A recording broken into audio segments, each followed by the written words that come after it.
Tidak ada aturan yang mengatur. Sama seperti halnya dengan negara kita. Kalau negara kita juga tidak memiliki aturan dasar, maka apa yang akan terjadi? Oke, Cecil? Negaranya bisa kacau. Negaranya bisa kacau, benar sekali. Kemudian apa lagi?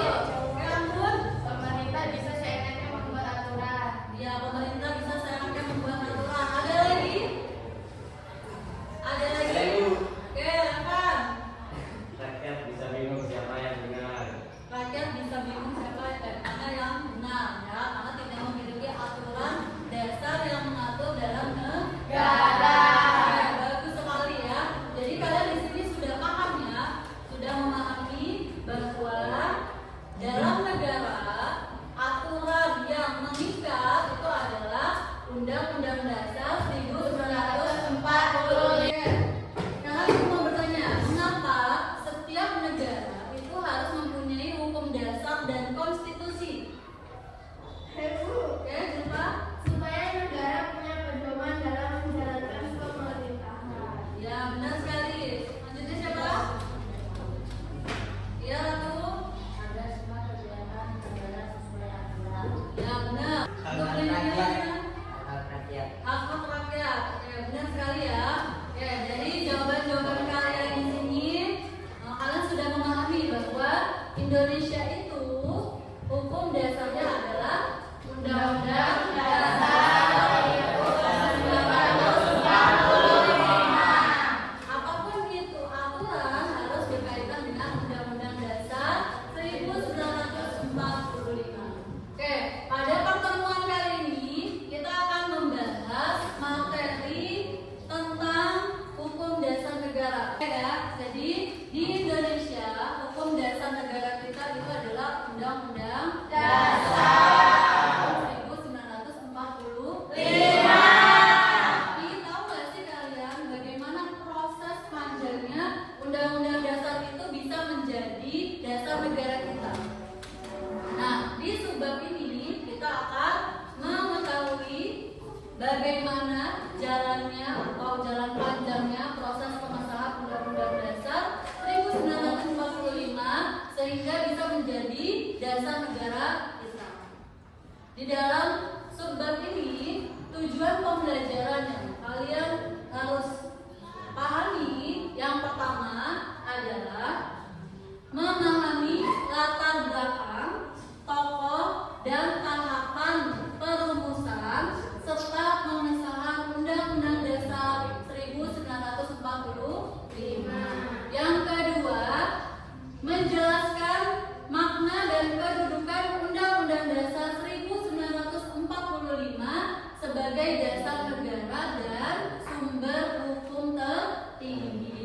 Yang ketiga, tujuan pembelajaran yang ketiga yaitu menunjukkan sikap menghargai perjuangan para perumus Undang-Undang Dasar 1945 sebagai wujud rasa kebanggaan dan tanggung jawab atas Indonesia.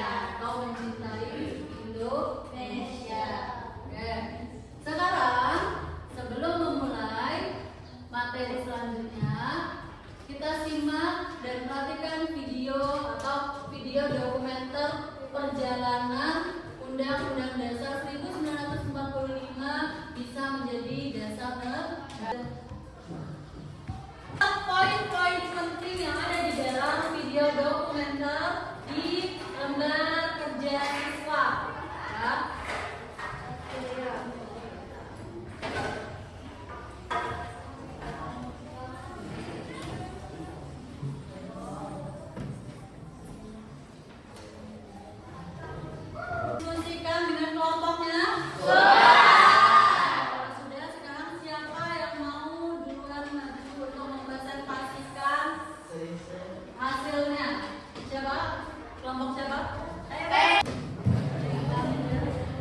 dengan merumuskan itu membuktikan bahwa gagasan besar lahir dari proses berbeda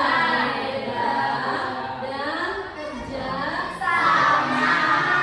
Dari pendapat teman-teman kalian, kelompok-kelompok yang lainnya, ya, setelah menyampaikan pendapat, bisa kita ambil kesimpulan bahwa pengesahan dan perumusan Undang-Undang Dasar 1945 itu tidak hanya terjadi dalam satu malam, tetapi melainkan membutuhkan waktu yang panjang. Kemudian perumusan dan pengesahan Undang-Undang 1945 ini menunjukkan hasil perjuangan para tokoh bangsa yang bekerja dengan semangat musyawarah.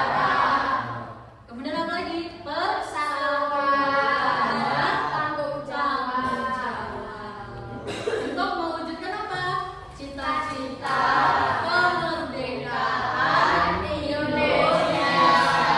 Nah, di dalamnya tersebut ada semangat apa? Ya, benar sekali. Terus ada semangat apa lagi? Semangat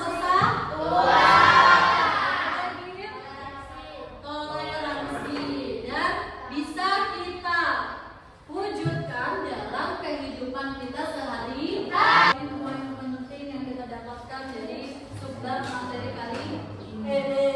Oke, jadi menurut kalian setelah menulis poin-poin di materi ini cepat, menurut kalian mengapa proses perumusan Undang-Undang Dasar 1945 penting untuk kita pelajari? Mengapa? Oke, lupa Agar kita menghargai perjuangan para pendiri bangsa dan pentingnya konstitusi. Betul sekali ya. Bukan, Mbak Julpa. Memahami perumusan Undang-Undang Dasar 1945, kita belajar bagaimana semangat persatuan dan tanggung jawab para tokoh bangsa. Jadi ini adalah perjuangan para bangsa itu